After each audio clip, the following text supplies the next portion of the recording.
Let's talk about facts and let's talk about hope. I think those are the most important things, and I'll give you a couple of reasons for despair and others for hope. 3 of each. Jimmy Kimmel was the next comedian in line to be fired. I understand Jimmy Fallon may be next. There's something about this government that it doesn't like being told the truth. Forget the comedy. Forget the snide comments. There wasn't any, but the corporate world gave in to Donald Trump. All he had to say was, I'm going to yank your license. Well, power to big corporations is more important than being an American, than sticking up for the rule of law, than caring about the First Amendment. It's all about money, and it's all about power. They don't have any ideology. ABC, Paramount, Disney, all linked as one. What a conglomerate. Never should have been formed, and it should be against all rules of corporate mergers, but it wasn't. And so, the president snaps his fingers, and the FCC, which I find very, very hypocritical, reacts. We're the only country on this planet that has no rules for social media content. You won't find that in the EU or Great Britain. They protect their children. They protect them from violence, from homicide, from suicide, and their privacy is really cared about. And woe unto the social media platforms that go against the EU guidelines for safety and privacy. They don't pay a slap on the wrist fine. No siree. You cross those privacy lines, those PDQRs, and you get billions of dollars in fines. Ask Google, ask Meta. But here, what does the FCC do? It could curtail hate, violence, sexual abuse, misinformation, lies on the social media platforms and protect our people. But that's in violation of free speech. So they're not going to use Section 230 of the Federal Communications Decency Act. No siree. But they will use it to take Jimmy Kimmel off the air. I find that ludicrous. I find that so hypocritical.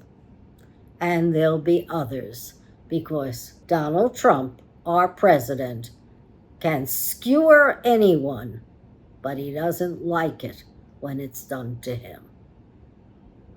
So, we've got a very thin-skinned guy at the top there, and he wants us to toe the line, but we're not. As he's trying to gerrymander all the states, Missouri and Utah are fighting back.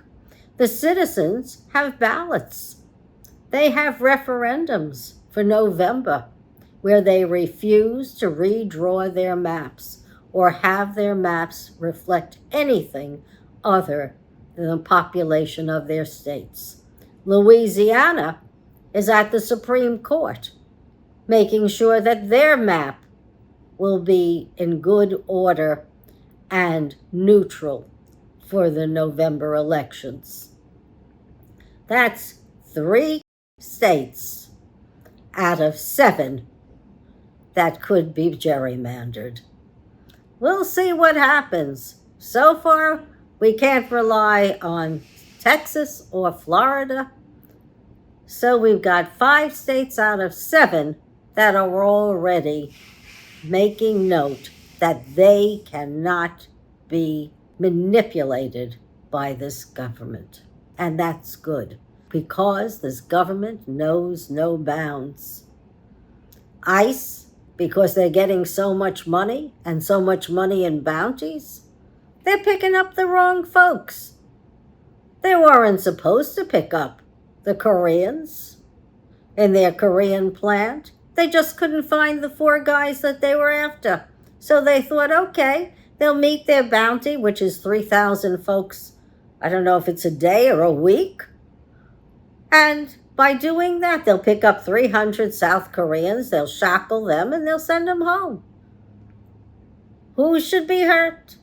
Well, the South Koreans are, but this is business as usual for ICE because they've become nothing more than bounty hunters.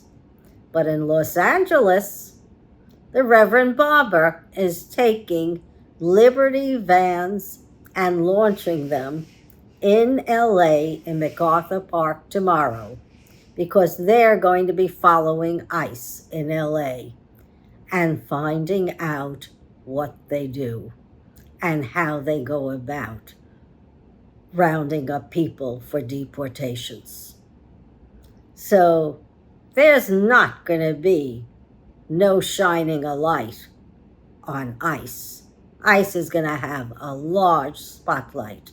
And they better be careful because they like to do everything with a mask. I understand even their horses, if they're on horseback, have masks. Just so they can terrorize the population. Well, we're not terrorized and we're going after you. Several lawmakers in New York went to jail because they wanted to find out if the people who are going to court are given fair due process. They were locked up. We will continue to protest as long as we have life and breath. And no, we will not be intimidated by J.D. Vance, who says, if you see someone say something wrong about the president or this government, turn them in so that they'll lose their livelihoods and they'll be fired. He says termination is good. Well, perhaps that should happen to him, and the faster the better. My friend who came from Romania and read that when she was in my home, it gave her the chills. It reminded her of the days under communism, when even if you were picked up, you didn't say anything. And if you were disappeared, nobody could look for you because they were scared that they'd wind up wherever you were too. Is that the country we voted for? Is this what we want? Are we going to allow this Republican Congress to remain doing what it's doing, which is nothing, and giving the president carte blanche so that we are indeed in a dictatorship? We don't even know who's in the boats that are supposedly Venezuelan that are blown out of the water. We don't even know how much it costs us because maybe we would have liked to have spent the money on education or food or health care or affordable housing. We got a wish list. Far better than using live weapons to blow who knows out of the water, international waters, just hoping to create an incident. That's the kind of president we have. He's not a uniter, he's a divider. But we, the people, don't have to be divided. We can be united and strong and demand a better way of life under the Constitution with a fair, just rule of law.